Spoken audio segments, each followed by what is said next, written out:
Working fitness programs came as a result of a jacuzzi at the gym next door to the Big School of Dance in San Francisco, where I taught and trained. It was a great way to deal with aching muscles. One afternoon there, I saw this woman ushering in 3 classes of developmentally disabled adults, and thought I'd step up and offer myself as a substitute when she had the need. And so this is how it all began when she left the country and I took over those classes. A background in working with populations at risk had to be modifying the classes to address the 2 largest issues this population has: trauma and communication. The end result was a series of lectures to day centers and observations from groups in the Pacific Rim companies that were looking for solutions. Then a letter from the offices of the First Lady of the state gave me an idea. And I started saying dance at every opportunity when working at the Y. Of course, dance wasn't the only word that I used. I combined it with dance sport, dance art, restorative dance, therapeutic dance. And then finally, in 2006, I was asked to demonstrate a format design for Presidio Middle School. I started teaching older adults and worked as a facilitator on the Optimal Wellness Project, keeping older adults with developmental disabilities out of 24-hour care. That program wound up being vendorized into 3 counties and ran for 2 years.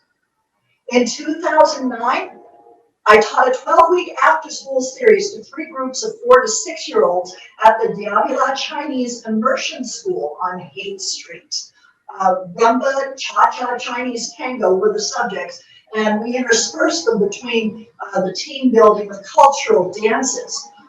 Changing that lesson every 5 minutes was the only way we managed to avoid complete chaos from taking over.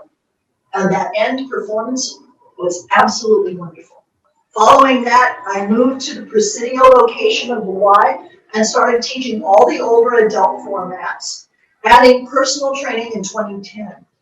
In the spring of 2011, I got a call to advise Norman Yee, who was then the vice president of the San Francisco Unified School District, about how to expand a little project of his. When I went to observe, what I saw was 4 schools dancing 5 dances, and not rightly, in a room packed to the rafters with screaming family and friends. So I told him to put his seed money into after-school programs, and the whole thing, it took off as a perfect fit. No one needed to be told their job, as Norman already knew who to go to. This first video is from the program as it was when I first saw it.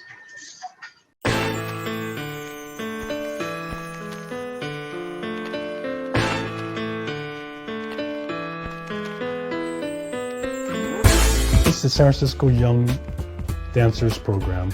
The program is to introduce social dancing with emphasis on Latin to 4th and 5th graders so that they have a sense of what it takes to be participating in partner dancing. Unlike other countries and other places like New York, many of our students have not been exposed to dancing. It was a 10-week program where we introduced the 5 dances to the students. For many of these kids that were participating in this program, the dancing part wasn't all that easy, and yet they overcame it. There's a sense of accomplishment when kids are interested in things and they actually are successful at something that translates into other things.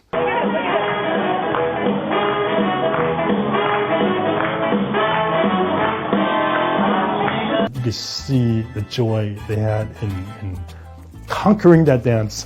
What it took was a village to make this happen, and that's what we had. The people that participated with me, they had the same passion and they were willing to do their parts. That support was there from the individual school sites to administrators, principals to parents.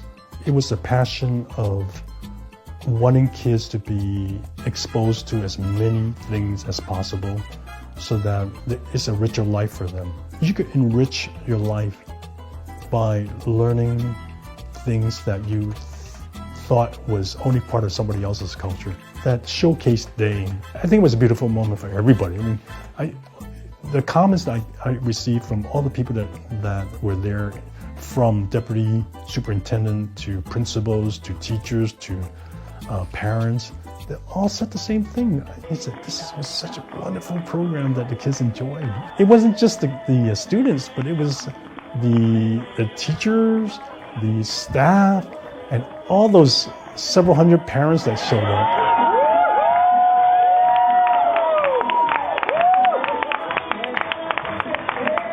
You could see it in their faces, the pride they took when they saw the kids dance.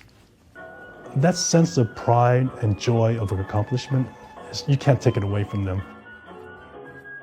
That's what I was hoping for the kids that would participate, and that's what I saw.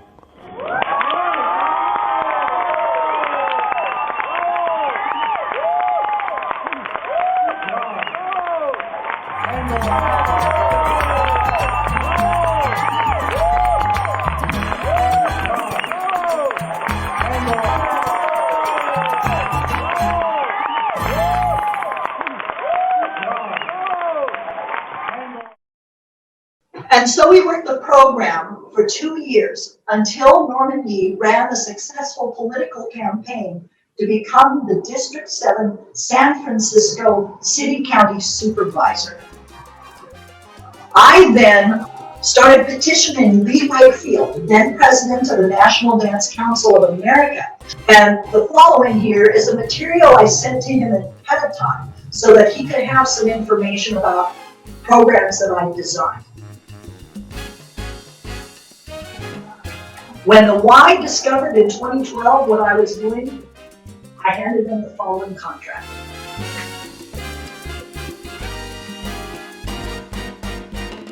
I had no idea what I got myself in for.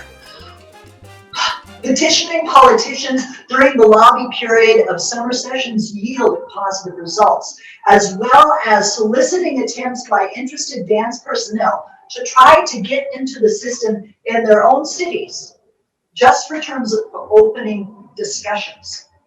2 states and 2 cities volunteered to try to get the program throughout their systems. A sample of these solicitations sent to all 50 state senators, governors, and representatives is what you're going to see now. By the following summer of 2013, I found myself pulled into online forums in front of world dance leaders I had only read about, arguing my position and dealing with what was often open hostility for just wanting an after-school program. A number of people were of valuable assistance, from the organizer who helped me break the Freedom to Dance page to the Olympic medalist 4 times from a different sport whose support helped to keep the flying monkeys on the social media at bay.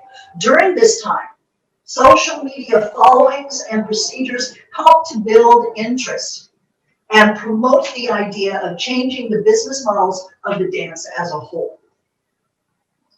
I was asked to outline my methods for the success of fitness classes for older adults using dance-based principles, an outline that became Enhanced Fitness for the Y of the USA. The following was submitted in June of 2014, as well as the version with sample choreography presented in fitness language.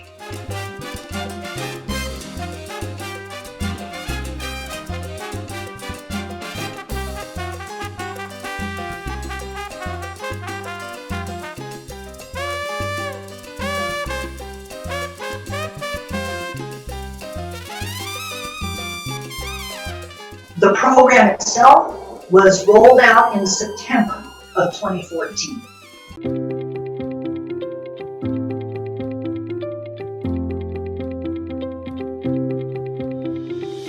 Enhanced Fitness is a class to help you stay active, to challenge you to try new things, and to lead an independent lifestyle. It really fits a lot of different groups, a lot of needs, And we modify so that if you are sitting in a wheelchair, we figure out a way to make it work. The Enhanced Fitness program is a program that is evidence-based. We start out with a little fitness assessment, and in 16 weeks, we do another one. And at the end of 16 weeks, we actually give a report. And so what we see is we see improvement. We make it a place where everybody feels comfortable, everyone is challenged, and everyone feels like they have a place in the class. I was in physical therapy, which ended last December.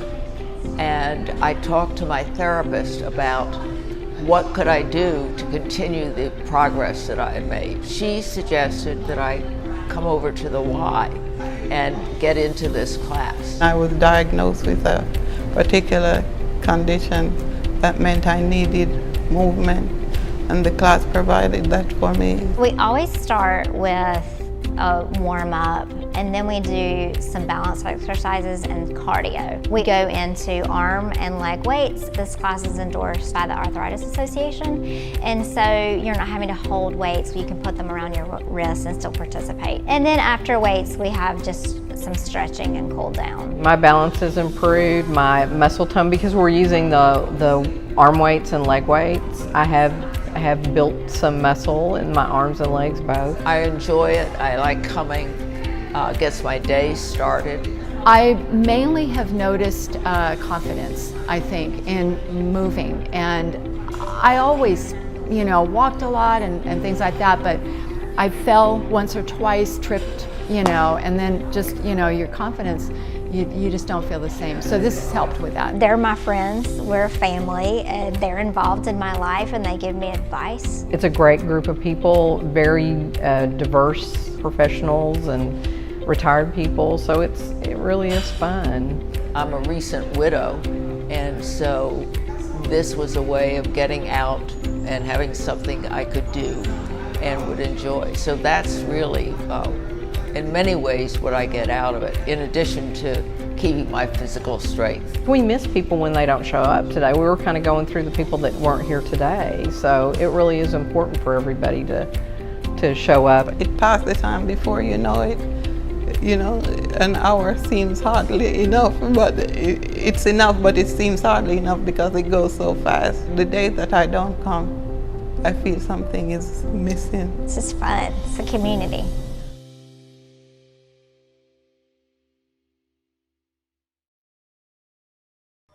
Three government studies revealed a 90% compliance rate by participants as compared to the 56% compliance rate in the predominant program Silver Sneakers. Enhanced Fitness, as of spring of 2018, is now in over 400 systems across the country. For 2 years, one-day dance-based fitness festivals were presented on or near International Dance Day to much success. I also put together the outline for bipedal assessment on the J-spine, also known as active spine assessment. This was based upon movement assessment backgrounds, both learned as a dance sport professional and judge, as well as a life of work with those with a variety of developmental and physical challenges. A presentation regarding restorative Pilates and yoga was given at the Marfan Foundations at both Stanford and Sloan Kettering in June of 2014. At the time of COVID, I was slated to present to the National Marfan Foundation in Boston, July 11th through 13th of 2020, on ballroom and partner dances becoming approved physical activity for those with tissue and cardiovascular disorders. Sadly, that did not occur. From 2007 to 2019, I was a teacher in the adult school programs for first the Albany, then the West Contra Costa County school districts, teaching social dances first to older adults, and following with adult refugees from up to 8 different countries in both Albany and Richmond, California. This was pursuant to a group project to convince Cal State to offer degrees in dance, which they began in fall of 2019. As of now, those degrees are in ballet and modern dance, but that should change as a result of continued work on the project as a whole. Approval from the Y to mentor dance, competitive dance and dance sport came at the same time as well. In the last 2 years, I have been exposed to 3 first-tier business models that would accommodate community partnerships endemic to the needs of the program as a whole.